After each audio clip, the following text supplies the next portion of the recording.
Introducing RSHO, the Tema American Reshoring ETF.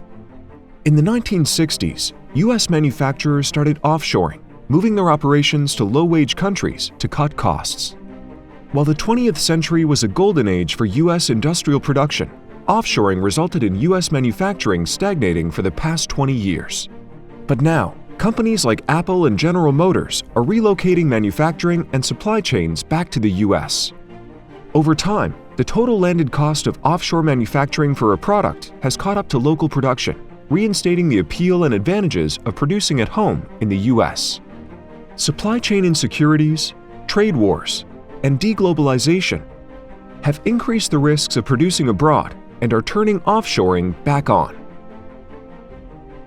At the same time, 2 decades of underinvestment has left U.S. infrastructure with a strong need for an upgrade. As a response, bipartisan support through the CHIPS and Science Act, the Inflation Reduction Act, and the Infrastructure Investment and Jobs Act are accelerating reshoring through $1.85 trillion of commitment to industrial planning and infrastructure, the largest since the Cold War. This unprecedented government spending is already stimulating growth, with spending related to U.S. manufacturing surging in recent years. U.S. manufacturing job growth in 2023 was at its highest level since 1984 as jobs reshore at the fastest rate in more than a decade. Reshoring companies are already seeing benefits and forecasting an acceleration of the trend that could have a multi-year runway.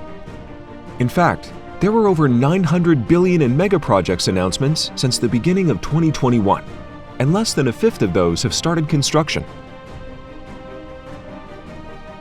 RSHO invests in the entire universe of reshoring companies, from the manufacturers coming back to the U.S. to the facilitators helping build plants and infrastructure, to the broad beneficiaries of the trend. Visit temaetfs.com/RSHO to learn how to invest today.